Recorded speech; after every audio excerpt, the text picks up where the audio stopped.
Okay then, so looking at some of the potential drawbacks of hosting a major sporting events. These are some of the things or potentially some of the risks that you may take, or some of the things that people may just think it's no point in us doing it because of the risk of some of these things potentially happening. Okay. Right, the first one then I'm going to look at is just how expensive it is to bid. So when it comes to something like the World Cup or the Olympics, they're the biggest events in the world, and they're the easiest ones to talk about because everybody's heard of them. You can't just say, right, we're next in line, can we host it next time? There is a bidding process, and basically as part of that bidding process, it might be that several countries or several cities all want to bid for the rights to be able to show or host, the Olympics or the World Cup or something like that. And as part of that bidding process, it takes months and months and months.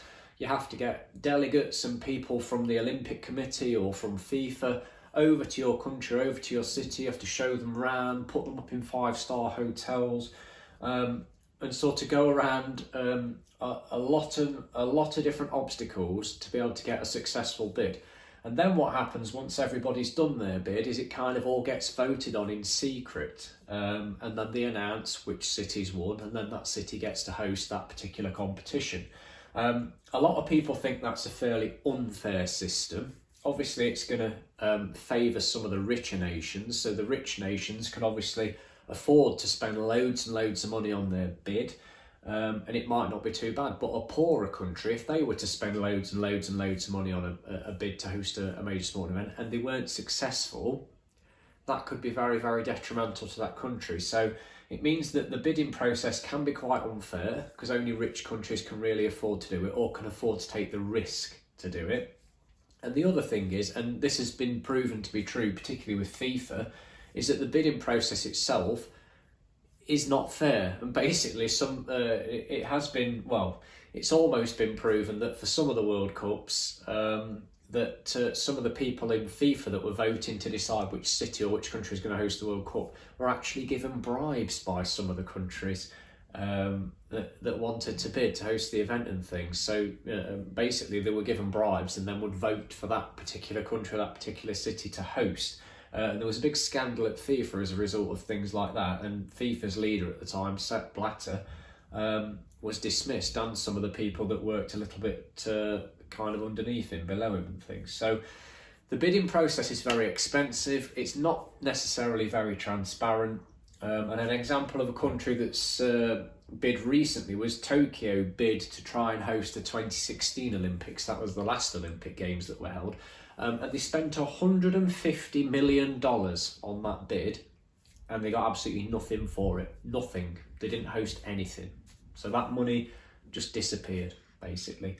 And it was Rio that ended up hosting the games instead. So it's expensive, it's not necessarily fair, it's not necessarily very transparent. So the bidding can be a big drawback. Right, and the next one, and probably the most obvious one, is that if you want to host one of these major sporting events, it costs loads. It's absolutely extortionate.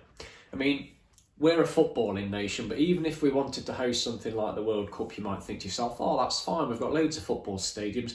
It wouldn't work like that. Every single city that was going to host one of the games, or even a group game or something like that, all that city's infrastructure would need improving. The stadiums would all need upgrading. There's loads and loads and loads of money that would need to be spent on it just so that we could kind of host a decent looking competition.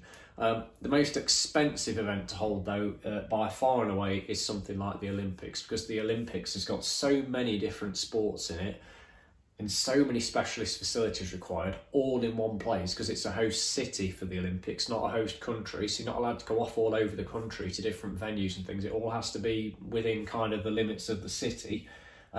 It can cost astronomical amounts to host. Montreal, when they hosted the Olympics in 1976, that's in Canada, it took them 30 years to pay off the debts for hosting that Olympics. 30 years. They didn't pay the debt off until 2006. So from 1976 to 2006, they were having to make payments on loans that they'd taken out to host those Olympics. And that's because basically they built all that stuff and didn't make any profit on the Olympics. They made a loss on the Olympics. Some countries are quite clever in the way they do things, and they'll sort of build stuff and they'll have sponsorship deals and stuff, and you might even be able to make like a bit of a profit hosting the Olympics. But it's a big risk, and it costs a massive amount of money to host stuff. Okay. Another drawback is, how do you actually pay for things in the first place? And most countries that host major sporting events will pay for it through taxation. So basically, normal people going out to work, they'll earn the money and then they have to pay tax. And some of that tax will go to paying for the sporting event. Is that fair? What about all the people in the country that don't like sport, don't have any interest in it, ain't going to watch it, ain't going to be involved in it? Why should they have to go to work 12 hours a day and pay tax so that we can host a sporting event that doesn't mean anything to them? Is that fair? A lot of people argue that it isn't, and that the money should come from somewhere else, but that's the way most countries do it, because it costs so much money. The only way to raise that vast amount of money is by taxing, and through taxing people, you obviously pay off all the debts and all the loans and stuff attached to that particular sporting event. Another drawback then is disused facilities. Now, potentially, if you do things right and you plan ahead and you've got a thought in your head about what the legacy of your event's going to be, then you could potentially build your facilities and then there'll be some kind of use for them afterwards. Now, with London 2012, they did build some temporary facilities. So there was a facility called the Marshmallow, and that was where like the basketball was held and stuff like that. That was a temporary structure. So it cost quite a bit to build, but it cost nowhere near as much as building like a proper stadium or arena. So they built this basketball arena, a temporary one, during the games. At the end of the games, that facility, they got rid of it. Another thing they did that was fairly clever at the Olympics in London 2012 is when they built this swimming pool, it had got sort of giant wings on the side of it, and that was all like the seating. So there were thousands of seats by the swimming pool. Now, they knew that when the Olympics had gone, that you weren't going to get thousands of people coming to the swimming pool. So that building was designed so that those wings could literally just be taken off the side of the building and walls put on the side of it, and it then just became a normal swimming pool. So again, there was a bit of a thought process and planning ahead with it. One of the things that didn't quite go so well with the London 2012 Olympics and the facilities was the Olympic Stadium, the actual athletics stadium. Once the Olympics had gone, nobody really knew what to do with it. Nobody really knew, what was going to happen with it, who was going to use it, who was going to pay for the upkeep and stuff like that. And it wasn't until several years later that a Premier League football team kind of came to an agreement that they would rent the stadium and play their Premier League football fixtures there. So they rent it, but basically when they're not in there, we've got a massive Olympic stadium with an athletics track on it that's very rarely used for athletics, only a handful of times per year. A lot of people think that's not particularly very fair, especially with how expensive it was to actually build in the first place. Having said that, at least there's somebody in there.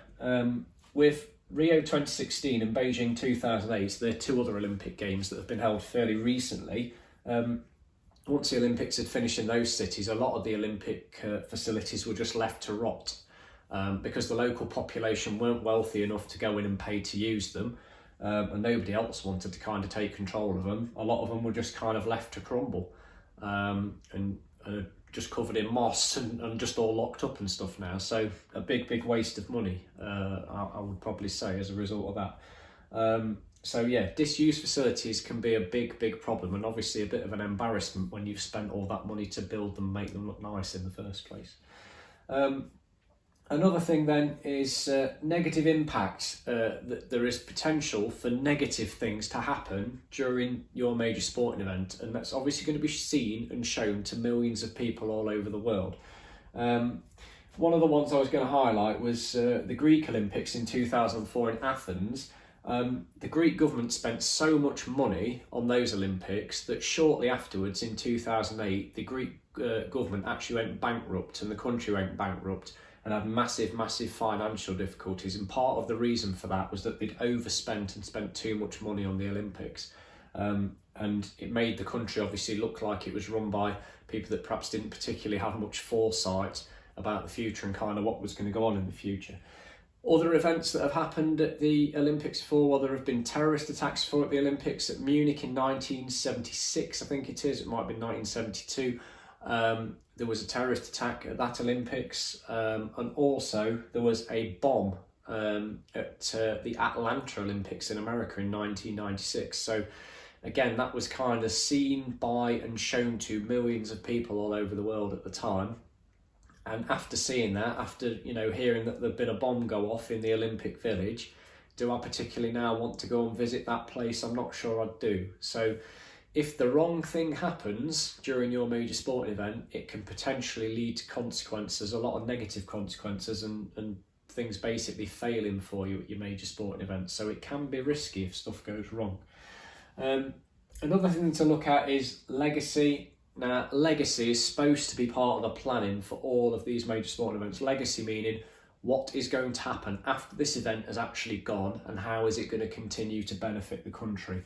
And a lot of the time, what you actually find is that the legacy doesn't really get met. And like I mentioned earlier, you end up with things like disused facilities.